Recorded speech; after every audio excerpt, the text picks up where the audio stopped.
최근 새해 기념 컨텐츠에서 나이를 공개했더니 감사하게도 이런 댓글들이 달렸어요. 30대 후반이셨구나. 30초 같은 형님 혹시 동안관리법 좀 알 수 있을까요? 좋게 봐주셔서 정말 감사합니다. 아무래도 내후년에 벌써 포티를 앞두고 있다 보니까 이런 질문들이 더 많이 나오는 것 같아요. 그래서 오늘은 늙지 않는 동안관리법에 대해서 제가 실천하고 있는 습관들을 한번 정리해보는 시간을 가져보려고 합니다. 먼저 자기관리의 중요성은 이제는 다들 많이 알고 계실 거라고 생각해요. 대표적으로 잘 알려진 연예인들만 봐도 구교환님, 이재훈님, 유연성님, 김재중님 벌써 40대이지만 나이가 전혀 보이지가 않죠. 심지어 권정열님 같은 경우는 오히려 회춘을 해서 신기할 따름입니다. 지금이 훨씬 더 세련되고 젊어 보이더라고요. 그만큼 관리는 사람을 완전히 바꿀 만큼 중요하다고 생각하는데요. 다만 이런 이야기를 할 때마다 형 그분들은 연예인이잖아요, 이런 댓글들이 꼭 달리는 편이에요. 그래서 분명하게 짚고 넘어가고 싶은 부분은 동안이라는 것은 타고나거나 비싼 돈을 들이는 게 핵심이 아니라 얼마나 오래 꾸준히 실천하는지가 훨씬 중요하다고 생각을 해요. 그래서 우리도 조금만 더 평소에 신경을 쓰면 충분히 훨씬 더 젊은 모습으로 멋있게 나이를 먹을 수 있다고 생각합니다. 1년, 2년, 3년 내 노력이 꾸준히 누적됐을 때 비로소 주변과 차이가 확연하게 드러나더라고요. 20대의 노력이 30대의 나를 빛나게 해주고 30대의 노력이 40대를 빛나게 만들죠. 요즘은 100세 시대라는 말이 자연스럽게 받아들여지는 만큼 내 시간과 비용으로 젊음을 유지하기 위해 노력하는 것, 그것이 나를 위한 가장 확실한 투자라고 생각합니다. 그래서 이번 이야기는 30대만을 위한 이야기는 아니고요, 오히려 20대 분들이 하루라도 빨리 보면 더 좋을 이야기라고 생각을 해요. 왜냐하면 노화는 늦출 수는 있어도 되돌리기는 정말 어렵거든요. 오늘은 제가 그동안 살아오면서 실제로 효과가 있다고 느꼈었던 현실적인 동안관리법을 바로 소개해 보겠습니다.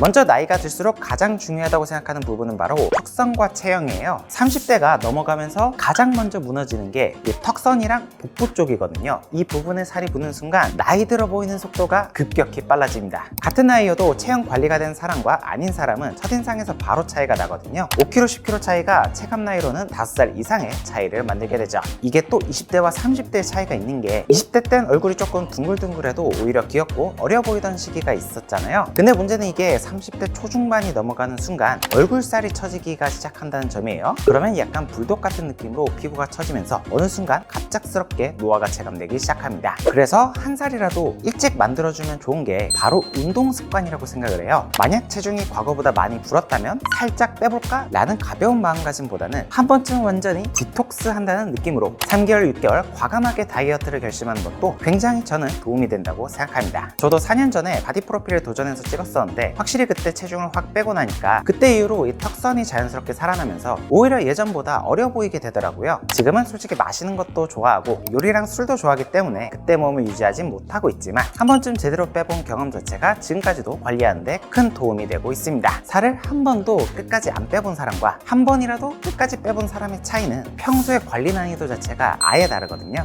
운동을 시작할 때 꼭 완벽하게 할 필요는 없다고 생각하고요. 중요한 건 꾸준함이라고 생각합니다. 주 3회 이상의 근력 운동에 유산소를 추가해주는 정도면 충분하죠. 개인적으로 제가 프로게이머 실패를 하면서 느꼈던 점인데 하기 싫은 걸 계속 피하게 되면 결국 아무것도 안 박힌 채 끝까지 가게 되더라고요. 저에겐 저그전이 그랬었고 결국 그게 제 발목을 잡았었죠. 그래서 그 이후로 하기 싫지만 꼭 해야만 하는 게 있다면 저는 루틴으로 만들고 있습니다. 예컨대 아침 7시 기상 후 러닝머신 40분 혹은 저녁 8시 야외 러닝 1시간, 이렇게 루틴으로 만들어두면 실천하기도 훨씬 편해지더라고요. 건강이나 체력 같은 목표도 물론 좋지만 새해가 된 만큼 더 나은 옷에 더 나은 외모를 위해서라도 운동을 한번 시작해보시는 건 어떠실까요? 다음으로는 동안이 되기 위해 가장 중요한 이 피부에 대해서 이야기를 해보려고 하는데요. 아마 피부하면 화장품이나 피부과 시술부터 떠올리실 거예요. 하지만 제 기준으로는 피부는 돈을 쓰는 것도 물론 중요하지만 생활 습관이 훨씬 중요하다고 생각을 하고 있습니다. 그 중에서도 특히 먹는 것, 요즘은 먹는 게 곧 나라는 말도 있잖아요. 저도 워낙 맛집, 요리, 술 이런 걸 좋아하다 보니까 먹는 즐거움과 마시는 즐거움은 절대 포기 못 하겠더라고요. 그 대신 5가지 원칙을 만들고 지키려고 노력을 하고 있습니다. 첫 번째는 식단과 먹는 즐거움의 밸런스 유지하기. 이게 매일 식단만 먹게 되면 아무래도 인생의 낙이 없어지게 되더라고요. 그렇다고 매일 즐겁게 먹으면 금방 살이 찌니까 제가 원하는 패션 생활을 즐길 수가 없죠. 그래서 요즘은 하루 한 끼 정도는 원하는 걸 먹되 나머지는 최대한 식단을 먹으려고 하고 있어요. 질릴 땐 샐러드나 포케를 사 먹곤 하죠. 이렇게 하니까 나이가 좀 들어도 최소한 유지는 계속해서 하고 있습니다. 두 번째는 배달 음식 끊기. 아무래도 배달 음식은 양도 많은 편이고 칼로리도 많은 편이잖아요. 저도 코로나 시절 땐 배달을 굉장히 많이 많이 시켜 먹곤 했었는데 피부도 안 좋아지고 살도 찌니까 지금보다 오히려 그때가 더 나이가 들어 보이더라고요. 확실히 배달 음식을 끊고 나니까 피부도 좋아지고 돈도 훨씬 절약할 수가 있었습니다. 제가 생각보다 배달에 돈을 굉장히 많이 쓰고 있더라고요. 세 번째는 맵고 짠 자극적인 음식 피하기. 피부에 막 울긋불긋한 트러블이 계속 나는데 동안의 느낌이 나기는 정말 힘들잖아요. 믿기 어려우시겠지만 저는 중고등학생 때 화농성 여드름과 피부 트러블로 엄청 고생을 했었어요. 군대 가기 전에 한 프락셀 덕분에 지금은 흉터가 거의 안 남아있는데 그럼에도 20대 때는 주기적으로 트러블이 올라오곤 했었죠. 제가 피부가 급격하게 좋아지게 된 계기가 아이러니하게도 바디 프로필 준비 과정이었거든요. 확실히 맵고 짠 떡볶이, 마라탕, 튀김 같은 음식들, 자극적인 음식을 피하기 시작하니까 피부가 훨씬 좋아지더라고요. 그래서 지금은 자극적인 음식들은 일주일에 1회 이내로 먹으려고 노력을 하고 있습니다. 네 번째는 거꾸로 식사법 활용하기. 이것도 굉장히 도움이 됐던 방법인데 채소, 단백질, 탄수화물 이렇게 순차적으로 먹는 방법이에요. 먼저 채소를 먹으면 식이섬유가 위장에 깔리면서 소화 흡수 속도를 늦춰주는데 혈당이 튀는 걸 막아주고 포만감도 훨씬 오래갑니다. 그 다음으로 고기나 생선 같은 단백질을 챙겨 먹고 밥이나 면 같은 탄수화물은 제일 마지막에 먹게 되는데 이렇게 먹는 순서만 바꿔줘도 과식이 줄고 체중 관리가 훨씬 수월해지죠. 같은 양을 먹어도 혈당이 덜 올라가서 살이 안 찌게 된다고 하더라고요. 마지막 다섯 번째는 물 많이 마시기. 운동을 못하는 날이 있으면 최소한 물이라도 많이 마시려고 노력하고 있어요. 물만 잘 마셔줘도 나트륨 배출이나 몸 컨디션 관리에 큰 도움이 되거든요. 이렇게 5가지 원칙들을 최대한 지키면서 살다 보니까 피부는 제 나이대에 비해서 확실히 괜찮은 편이 된 것 같습니다. 마지막으로는 이 피부 트러블 때문에 계속해서 고생하시는 분들을 위한 팁이 있는데 지연성 알러지 검사라는 걸 한 번쯤 받아보시는 것도 저는 좋다고 생각해요. 지연성 알러지 검사란 급성 알레르기처럼 즉각적인 반응 오는 것들 말고 먹었을 때 수일에서 수개월 후에 증상을 주는 지연성 면역 반응을 확인하는 검사예요. 저는 아니지만 제 와이프가 검사를 해서 큰 효과를 봤었는데 주기적으로 고생했던 피부 트러블과 가려움증이 검사 후 데이터를 활용하니까 싹 사라졌습니다. 알고 봤더니 계란, 우유, 아몬드에 지연성 알러지가 있더라고요. 매일 아침마다 먹던 거였는데 대체 식품으로 바꾸고 시간이 지나고 나니까 훨씬 피부가 좋아졌습니다. 주변에서 피부 관리에 대한 질문을 받다 보면 어떤 화장품을 더 써야 되나요? 피부과 시술은 어떤 게 좋죠? 이런 것부터 떠올리시더라고요. 개인적으로 저는 이 개념을 반대로 가야 된다고 생각합니다. 피부 관리의 본질은 뭘 더하기보다는 얼마나 피부를 덜 건드리는지가 훨씬 중요하거든요. 일단 우리가 일상생활을 할 때 턱을 그릴 수도 있고 자꾸 눈을 비빌 수도 있고 코를 계속해서 만질 수도 있잖아요. 이런 행위들을 최대한 안 하시는 게 좋아요. 무의식적으로 하는 이런 행위들이 피부의 탄력을 떨어뜨리고 잔주름을 만들게 되거든요. 그리고 손에 세균이 얼굴로 옮겨지기 때문에 여드름이나 뾰루지, 염증을 유발할 수가 있죠. 그래서 일상생활을 하면서 의식적으로 이 얼굴을 안 만지는 게 첫 번째 원칙이고 두 번째는 세안 과정인데 세안할 때도 이 자극을 최소화하는 게 중요해요. 저도 20대 초반 방송에서 봤던 고현정님의 솜털 세안법이라는 걸 거의 15년째 실천하고 있는데요. 지금 와서 돌아보니까 확실히 그 효과가 있더라고요. 저의 세안 루틴들 하나하나 설명을 드리자면요. 먼저 1단계는 가장 기본적으로 세안 전에 손부터 깨끗이 씻습니다. 손에는 세균과 노폐물이 있기 때문에 얼굴에 닿기 전에 미리 씻어내는 게 중요하죠. 2단계는 손에서 거품 내기. 클렌징을 얼굴에 바로 묻혀서 거품을 내면 아무래도 이 마찰 빈도가 훨씬 늘어날 수밖에 없어요. 대신에 손에서 거품을 먼저 내고 얼굴에 바르면 피부 마찰을 훨씬 줄일 수가 있죠. 3단계는 중지와 약지로 얼굴에 클렌징하기. 친구들이랑 같이 어디 놀러 가거나 그럴 때 손바닥으로 세수하는 걸 정말 많이 봤는데요. 손바닥으로 클렌징을 하면 이 마찰도 훨씬 강해지고 얼굴에 굴곡진 부위들은 클렌징을 오히려 덜 하게 돼요. 그래서 이 중지와 약지만을 가지고 얼굴에 솜털을 만지듯 살살 빙글빙글 돌리며 피부에 무리한 압력을 주지 않는 것이 핵심입니다. 다음으로 4단계는 충분한 물 세안하기. 20회 이상 물로 충분히 얼굴을 씻어내야 하는데 물 세안을 할 때도 최대한 손이 얼굴에 닿지 않는 게 중요합니다. 손으로 물을 떠서 얼굴에 물을 묻히는 식으로 하는 게 중요하죠. 다섯 번째는 이제 물을 닦는 단계인데 수건으로 두드리듯 톡톡 닦기. 수건으로 물기를 닦을 때도 보면 막 이렇게 박박 문지르는 경우가 많더라고요. 그러지 마시고 피부에 자극을 덜 준다는 느낌으로 톡톡톡 물기를 닦아내는 게 핵심입니다. 6단계는 닦고 나서 바로 보습 채우기. 저는 최대한 물기를 닦아내고 5초 이내로 스킨을 바르려고 노력하고 있어요. 세안 후 10초가 지나면 피부의 수분도가 8% 감소한다고 하더라고요. 저는 피부가 악건성인 만큼 피부가 당기는 느낌이 나기 전에 수분을 채워주려고 노력을 하고 있습니다. 그래서 최소 토너와 로션은 욕실 안에 비치해두는 게 좋죠. 세안하고 바로 보습부터 챙겨주는 습관을 가져두면 좋아요. 마지막으로 7단계는 선크림이나 메이크업으로 자외선 차단해주기. 자외선은 피부 노화의 직접적인 원인이기 되니까 외출하는 날이면 선택이 아닌 필수가 되죠. 이렇게 저는 세안 루틴을 잡고 있고, 피부과에 다니는 루틴도 설명을 드리자면 얼굴에 큰 염증이 생기면 바로바로 피부과에 가서 염증 주사를 맞고 있고요. 작은 염증은 집에서 짜고 소독하고 연고 바른 뒤 여드름 패치 붙여서 최대한 손을 안 대는 편입니다. 그리고 제가 주기적으로 받는 시술은 보톡스랑 슈링크가 있는데 두 시술 다 가격이 그렇게 비싸지 않으면서 효과가 괜찮더라고요. 저는 30살부터 6개월에 한 번씩 꾸준히 받고 있는데, 보톡스는 이 턱 근육이 발달된 사람이라면 진짜 가성비 좋은 시술이라고 생각하고요. 슈링크는 사실 관리보다는 예방 차원에서 받고 있는데, 제 나이치고 팔자주름이 덜하고 속밑살이 안 쳐지고 턱선이 유지되는 이유가 슈링크를 꾸준히 받아왔기 때문이라고 생각을 하고 있습니다. 저는 공장형 피부과를 다니고 있기 때문에 한 번에 15 정도, 1년에 피부과에 한 30 정도 사용하고 있죠. 정리하자면 피부 핵심은 첫째도 둘째도 얼굴 안 만지기, 평소에도 의식적으로 습관으로 만들어 두시고 세안할 때도 몇 번 신경을 써서 하다 보면 금방 적응이 될 거예요.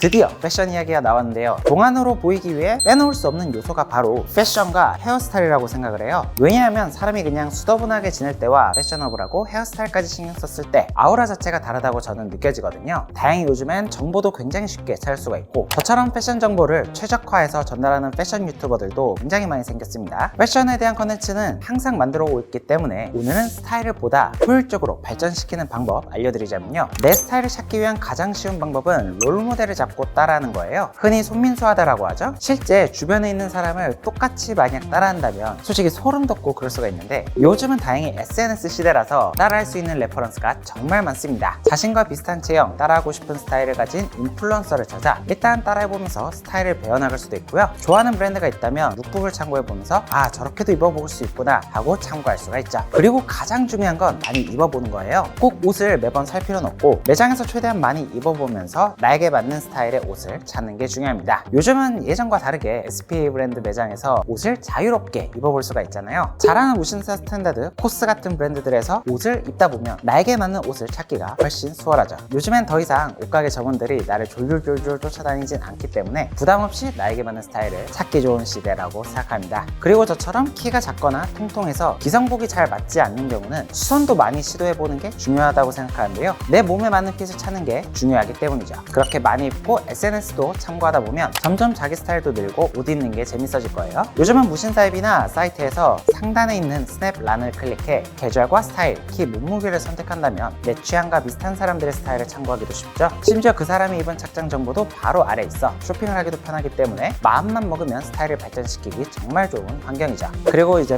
패션만큼이나 저는 중요하다고 생각하는 게 바로 이 헤어라고 생각하는데, 패션은 멋있는데 헤어가 관리가 잘 안 되어 있으면 약간 수더분한 인상이 될 수가 있거든요. 그러면 자연스럽게 나이가 더 들어 보이게 되죠. 헤어스타일은 개인적으로 많이 만져보는 게 가장 중요하다고 생각하는데, 다행히 요즘엔 참고할 수 있는 헤어 유튜버들이 굉장히 많이 생겼어요. 참고할 만한 유튜버 딱 두 분 소개해드리자면요. 유튜버 이지민님, 고데기나 롤빛 활용을 원리부터 자세하게 알려주는 채널입니다. 롱폼 위주의 영상을 제작하는 채널이기 때문에 헤어스타일링의 원리를 차근차근 배워나갈 수 있죠. 두 번째는 유튜버 민준쌤, 이분은 특히 가르마를 진짜 잘 알려주십니다. 롱폼에서는 헤어스타일링을 원리부터 자세하게 알려주시고 쇼츠에서는 헤어 팁들을 간략하게 요약을 잘 해주시죠. 헤어스타일은 매일 아침 해보는 것도 물론 중요하지만 빨리 늘고 싶다면 주말이나 그럴 때 시간을 한번 내서 유튜브 보면서 하나하나 차근차근 따라해보는 것도 내 스킬을 늘리기 좋은 방법이라고 생각해요. 이게 헤어스타일도 어쨌든 손 스킬이다 보니까 내공이 쌓이면 쌓일수록 다양한 스타일이 가능하더라고요. 마지막은 외면보다는 내면에 대한 이야기입니다. 사실 이 얼굴에서 가장 나이가 먼저 드러나는 부분은 저는 표정과 태도에서 온다고 생각을 해요. 사람의 얼굴은 생각보다 솔직하기 때문에 내가 어떤 표정을 지어왔는지, 어떤 태도로 사는지가 그대로 얼굴에 남게 되거든요. 찡그리는 표정이 많은 사람들은 항상 피곤해 보이고 예민해 보이게 되고, 나이가 들수록 이 현상은 점점 심화됩니다. 그래서 저는 의식적으로 찡그리는 표정을 최대한 짓지 않으려고 노력하고 있어요. 저처럼 30대 후반쯤 되면 얼굴에 삶의 방식이 새겨지기 때문에 이 부분은 20대 때부터 의식적으로 신경 쓰면 좋은 부분이라고 생각해요. 이게 별거 아닌 것 같아도 30대 중후반만 돼도 실제로 이 인상 차이에서 크게 느껴지더라고요. 그리고 운동을 하시는 분들, 얼굴 막 인상 쓰면서 운동을 하면 하는 맛도 나고 재밌잖아요. 근데 이것도 노화와 관련이 있다고 해요. 그래서 연예인들도 운동할 때 힘들어도 최대한 평온한 표정으로 운동을 하려고 하죠. 그래서 저도 의식적으로 찡그리지 않으려고 노력하고 있습니다. 그리고 마지막으로 가장 중요한 마인드. 저는 개인적으로 사람이 계속해서 생기가 있으려면 무엇보다 생각이 늙으면 바꾸면 안 된다고 생각을 하고 있어요. 안 돼! 그건 이미 늦었지. 이 나이에 뭘 하니? 주변에서 이런 말들이 습관처럼 나오는 사람들은 생각부터 늙게 되고 이게 또 외모로 전이가 되더라고요. 계속해서 부정적인 마인드를 가지고 있는 사람은 새로운 시도도 더 안 하게 되고 그 사람의 세계관은 멈춰버리기 때문이죠. 반대로 이 새로움을 받아들일 때 한번 알아볼까? 이건 왜 이렇게 되는 거지? 저런 선택을 해도 괜찮구나. 이렇게 부정적인 판단보다는 꾸준히 관찰하고 배우려는 긍정적인 마인드와 태도를 가진 사람들은 이상하게 얼굴도 젊게 유지가 되더라고요. 계속해서 뭔가를 배우려는 사람들은 생각만 젊은 게 아니라 표정, 태도, 분위기까지 생기가 넘치기 때문이지 않을까 생각을 하고 있습니다. 요즘 부모님과 노후에 대한 이야기를 나누고 있는데 확실히 부모님의 지인들을 봐도 은퇴를 한 뒤에도 인생의 목표가 있는 사람과 없는 사람의 차이가 외모로 확연히 드러난다고 하더라고요. 인생의 목표가 없으면 금세 늙곤 하죠. 그래서 저도 30대 후반의 나이지만 외면과 내면 모두를 발전시키려고 노력하면서 새로운 패션과 트렌드도 꾸준히 받아들이려고 노력을 하고 있고요. 패션 분야뿐만 아니라 다양한 분야의 새로운 흐름들을 공부해 나가려고 합니다. 오늘 이야기를 종합해보면 동안이라는 것은 결국 어떻게 태어나는지도 중요하지만 꾸준히 외면과 내면을 관리하는 게 저는 중요하다고 생각을 해요. 왜냐면 우리 얼굴에는 내가 평소 먹는 것부터 어떤 표정을 지어왔는지 어떤 태도로 세상을 바라보는지까지도 모든 것이 드러나기 때문이죠. 오늘 이야기한 내용들은 전부 특별한 비법이라기보다는 하루하루 쌓이는 습관에 가까웠던 것 같습니다. 그러니 한 살이라도 어릴 때 하나하나 실천해두면 5년 뒤에 나는 분명히 변화해 있겠죠? 오늘 영상도 유익하시길 바라고요. 저는 그럼 다음에 도전 패션 컨텐츠로 찾아뵙겠습니다. 안녕!